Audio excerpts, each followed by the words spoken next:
A while back, I did a video on Camelot and how it almost killed the movie musical. However, there was another culprit released in 1967, Doctor Dolittle. There was a lot riding on it at 20th Century Fox, and to their credit, it certainly seemed like a hit, as the studio tried to include elements from some of the decade's most successful musicals, and they themselves had the highest grossing movie at the time with The Sound of Music. Much like Mary Poppins, Doctor Dolittle had fantasy elements and was based on a series of British books, and hiring Rex Harrison for the title role made sense considering his success with My Fair Lady. Throw in Richard Fleischer as director and a big budget, and it should be an instant classic. But alas, let's start with the biggest problem with Doctor Dolittle. There's barely any story, and yet the movie runs about 2.5 hours. The script is so thin, and yet the filmmakers remarkably stretched it to 152 minutes. That's the running time of The Dark Knight.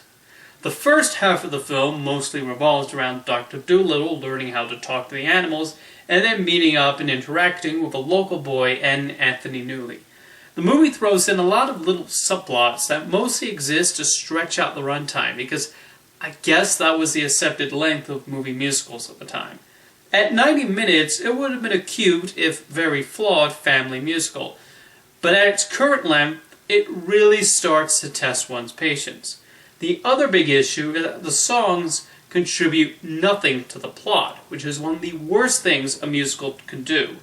Now, to Leslie Bricuse's credit, the songs are actually pretty decent, but they don't affect the plot or develop the characters and just seem like padding. For example, To the Crossroads is a lovely and humorous little song performed beautifully by Diana Lee, and it's very nicely shot. But what does it add to the story? Absolutely nothing. Meanwhile, there's a whole section where Dr. Dolittle tries to sell a two-headed llama to a circus ringleader, which leads into a song that goes on for almost 8 minutes. 8 minutes for a musical number in a subplot that could have easily been cut out without missing much. Really, there are only 2 songs that add something to the story.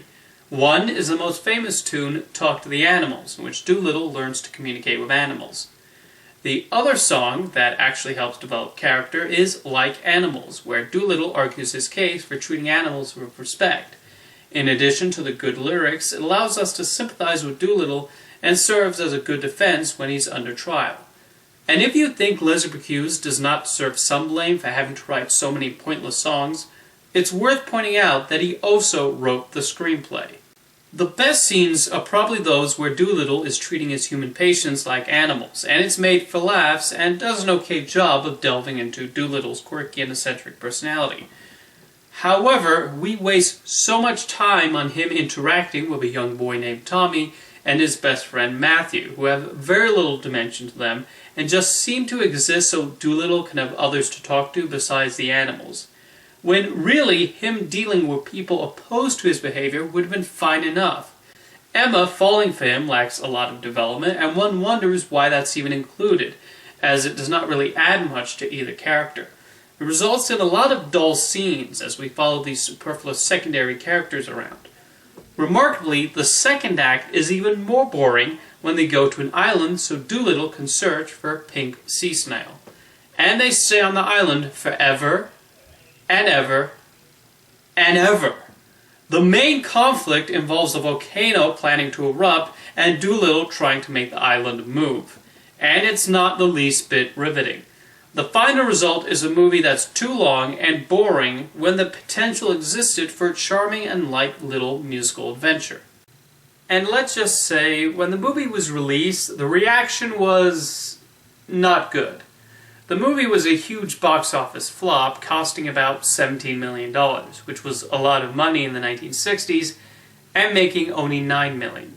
Not to mention, neither critics nor audiences were particularly enchanted by it. However, after the initial release, Fox was not deterred yet, and decided to mount a big Oscar campaign, and Dr. Dolittle actually got 9 nominations. Most of those were crafts categories, and I can't fault it getting nominated for music, art direction, and special effects, among others. But best editing is a real head-scratcher. One of the big complaints at the time was how overly long it was, and if you can believe it, the film was originally going to be even longer. However, even more shocking was it got nominated for Best Picture. That's right, Best Picture. And in the same year as Bonnie and Clyde, The Graduate, In the Heat of the Night, and Guess Who's Coming to Dinner, it sure looked out of place. And these are the same voters who snickered at then Academy President Gregory Peck's suggestion that Disney's The Jungle Book should be seriously considered. Well, after that embarrassment, the Academy shortly revised the rules on awards campaigning, so studios are not allowed to send gift baskets and host lavish buffets to grab some nominations. You might think after Doctor Dolittle flopped, a lot of careers were affected, but not necessarily. Okay, Rex Harrison wasn't cast in many leading roles anymore, though part of that was also because of his attitude on set.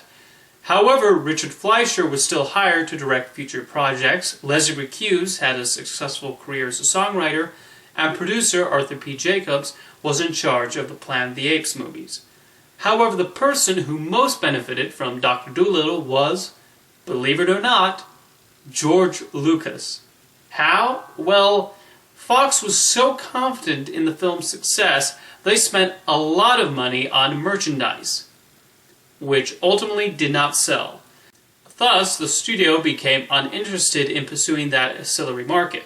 So when George Lucas inquired about making toys and other merchandising items for Star Wars before its release, 20th Century Fox gave him those rights.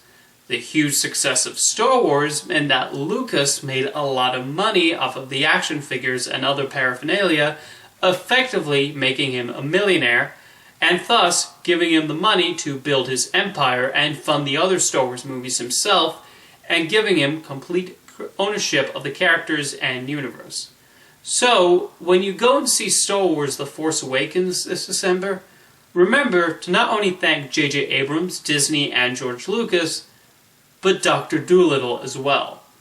So yes, the film is a dud, but that is basically a lesson in how not to make a movie musical. But sometimes from the bad, a bit of good can come out of it. See you next time.